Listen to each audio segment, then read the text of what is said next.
Aujourd'hui, on va aller visiter une ferme bio qui est en fait un transformateur qui fait du fromage bio à partir de lait donc bio et qui fait de magnifiques fromages. Et donc ils vont nous raconter un peu leur vie, mais surtout leurs souhaits par rapport à la culture et l'élevage bio et leurs soucis qu'ils peuvent aussi rencontrer. Oui. Bonjour, comment vas-tu? C'est celui-là. Bonjour. On te dérange? Non, pas du tout. Je vais vous raconter un petit truc. J'ai été au Brésil voir un producteur de moutons parce que je m'intéresse un peu à tout. Et ce gars-là, il a vécu 5 ans à Millau et il a appris à faire du roquefort. Il est retourné chez lui au Brésil. Il a ramené des lacones, des moutons lait, des moutons laitiers. Et avec, je ne sais plus combien il avait, 40 brebis et 3 béliers, quelque chose comme ça. Il a recréé un troupeau et là, quand j'ai été le voir, il avait 2000 brebis hors sol, qui ne mangeaient pas un gramme d'herbe, du foin, du grain. Voilà. Et il faisait du roquefort que, à l'aveugle, c'était impossible de savoir que c'était pas du fromage français. Ça m'a un peu fait mal au cœur. J'étais contente pour lui. Hein. C'était quelqu'un qui était en plus super, très accueillant. Mais je me disais, mince alors, en France, on nous met des contraintes. On nous met des obligations qui, soit peuvent être intéressantes, mais qui nous empêchent de travailler. Il avait 2000 brebis. Il inondait le Brésil de roquefort. De toute façon, c'était de l'intensif, puisque ces moutons, ils étaient tous dans une bergerie ils n'avaient jamais vu d'herbe, hein, même les gestantes. Enfin, de toute façon, ils n'avaient pas la place pour pouvoir les mettre en pâture. Le savoir-faire, il va partir. Et le fromage qu'on va manger, ça sera peut-être des recettes de chez nous, mais ça sera produit ailleurs. Avant, ici, toutes les fermes, elles faisaient du lait, elles avaient des vaches, et tout le monde faisait du fromage. Après la guerre, il y a Danone qui s'est implanté à Ferrières et qui a acheté le lait aux producteurs. Et du coup, les gens ont préféré vendre le lait à Danone plutôt que de continuer à faire du fromage. Et le savoir-faire s'est perdu. C'est qu'il y a un petit peu plus de 20 ans que Jean-Marie, qui cherchait à s'installer et à trouver donc une nouvelle diversification pour l'exploitation de ses parents, qui s'est dit, bah tiens, si je refaisais pas du fromage. Et donc il s'est mis à refaire du fromage. Et donc il a fait un appel dans le journal local. C'était à la recherche des fromages perdus. Oui, très bien, il faut trouver. Et il a eu plein de témoignages de gens qui étaient super contents que ça soit pas perdu, partager leur savoir, encore une fois. Voilà. Il se trouve que aujourd'hui on est menacé. Ici, vous, en tant qu'exploitation? Aujourd'hui, depuis le 1er avril. Je vous explique en gros le dossier. Depuis un certain nombre d'années, la France est, on dit, indemne de tuberculose, c'est-à-dire qu'il y a moins de 0,1% du cheptel français qui est malade. Il se trouve que depuis quelques années, cette régulation a augmenté. On en a un petit peu en Seine-Maritime, un petit peu en Bretagne. Voilà. Dans l'Oise, il n'y a pas de cas depuis des années. On est indemne, 0 cas depuis des années. Bref, tout va bien dans l'Oise. En 2014, il est précisé, donc il y a eu une modification qui dit « D'une matière générale, le rythme de prophylaxie départementale s'applique aux troupeaux livrant directement aux consommateurs du lait cru ou des produits au lait cru, mais en fonction des résultats d'une évaluation du risque pour la santé publique que représentent ces troupeaux, il est possible d'augmenter la fréquence de dépistage à un minimum de tous les 3 ans et un maximum de tous les ans. Ce qui veut dire que aujourd'hui, dans l'Oise où il n'y a pas de tuberculose, ils sont en train de remettre en place le test de tuberculose uniquement pour les élevages qui produisent du lait cru ou des produits au lait cru. Les tests sont à nos charges. Alors déjà, la DDPP a fait une réunion avec le GDS, qui est le groupement de défense sanitaire, et les vétos, pour définir d'un prix qui est de 12 € par animal. Mais attention, parce que nous, on est à la frontière de la Normandie. Et nos producteurs de lait, ils achètent, enfin ils ont comme vétérinaires des vétérinaires qui ne sont pas dans l'Oise. Donc là, on arrive à 35 € par animal. Donc il y a ça, mais en plus, c'est pas ça, c'est que c'est un test qui n'existe plus. Donc les vétérinaires, ils savent plus le faire. Par exemple, il y a 2 ans, on a un collègue qui a été testé et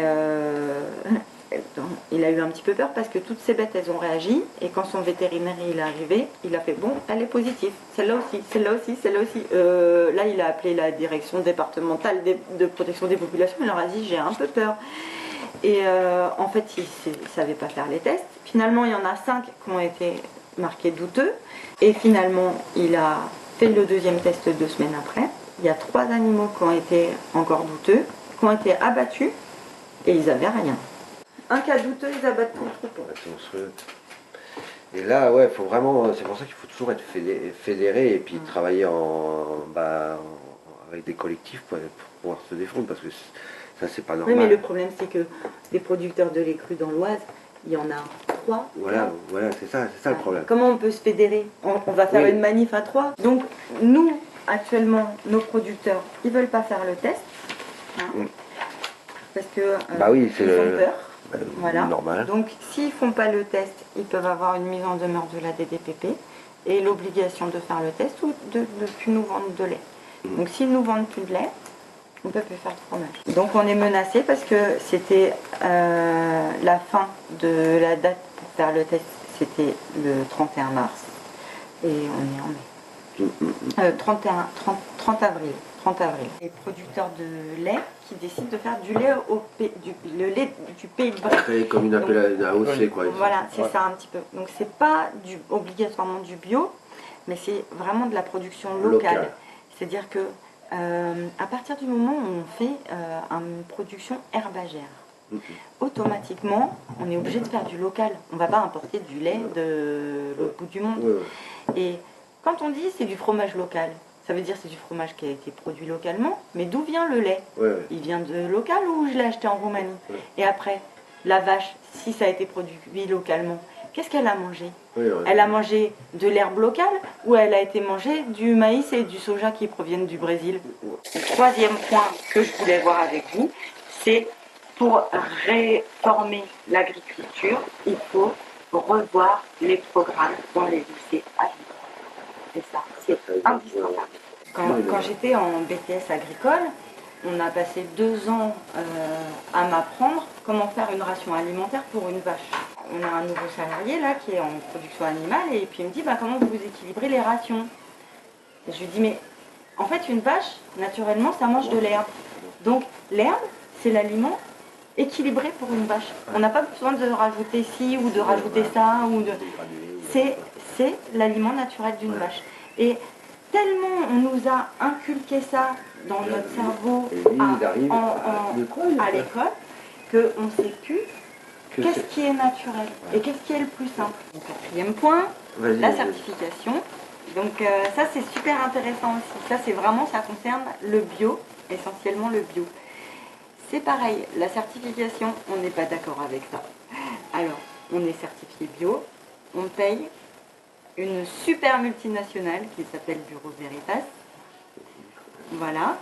Pour cher, on les paye cher, pour avoir un petit truc qui dit qu'on est bio. Parce que si Mélenchon il voulait faire quelque chose pour le bio, il faudrait qu'il nationalise la certification.